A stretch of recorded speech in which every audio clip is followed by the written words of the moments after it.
মোংলা বন্দর থেকে ভারতকে হটিয়ে বন্দরের উন্নয়নের কাজে আসছে চীন।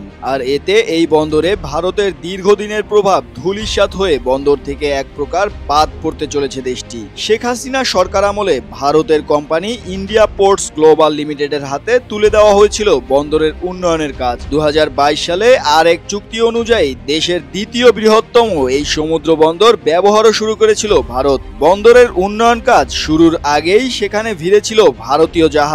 তবে শেখ হাসিনা পতনের পর ভারতীয় কোম্পানিটি এক প্রকার চুপসে যায়। পরবর্তীতে অন্তর্বর্তী সরকার যোগাযোগ শুরু করে চীনের সাথে।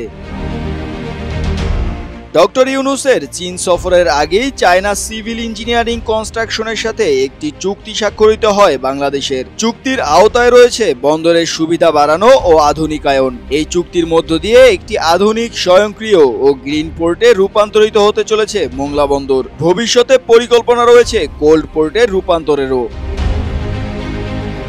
ভারতকে হটিয়ে চীনা কোম্পানি বন্দরের আধুনিক সুবিধা নিশ্চিতের পাশাপাশি কন্টেইনার হ্যান্ডেলিং এর সক্ষমতাও বাড়াবে বলে জানা গেছে।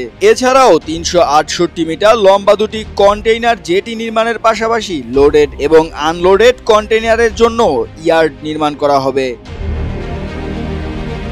এই উন্নয়ন প্রকল্পের প্রকল্পিত ব্যয় ধরা হয়েছে 4,068 কোটি 22,72,000 টাকা। বাস্তবায়নের সময়সীমা 2025-এর জানুয়ারি থেকে 2028-এর ডিসেম্বর পর্যন্ত। এদিকে ভারত এই বন্দর উন্নয়নে আগ্রহ দেখায় 2024 সালে। তবে সেই আগ্রহের আগে বন্দরটি নিজেরা ব্যবহারের সুযোগ বাগিয়ে নিয়েছিল 2015 সালেই। সেবার নরেন্দ্র মোদী ঢাকা সফরের সময় চট্টগ্রাম ও মোংলা বন্দর ব্যবহারে সমঝোতাপত্র সই হয়। 2018 সালে হাসিনা সরকার agreement of the use of Chittagong and Mongla port for movement of goods to and from India নামে আরেকটি চুক্তি স্বাক্ষরিত হয়। সেবারই ভারত আমদানি রপ্তানি শুরু করে দেয় এই বন্দর থেকে।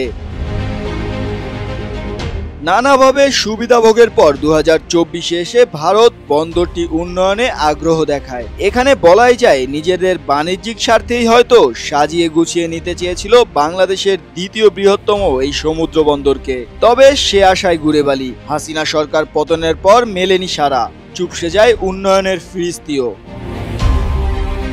মোংলা বন্দরে চীনের সম্পৃক্ততার বিষয়ে নৌ পরিবহন উপদেষ্টা ব্রিগেডিয়ার জেনারেল এম শাখাওয়াত বলেছিলেন, বন্দরের উন্নয়নে বিগত সরকারের সময়ে ভারত আগ্রহ দেখালেও অন্তর্বর্তী সরকার দায়িত্ব নেয়ার পর এ নিয়ে আর আলোচনা হয়নি। আমরা তো বন্দর উন্নয়নের জন্য অনন্তকাল বসে থাকতে পারি না। বসেও থাকতে হয়নি অনন্তকাল।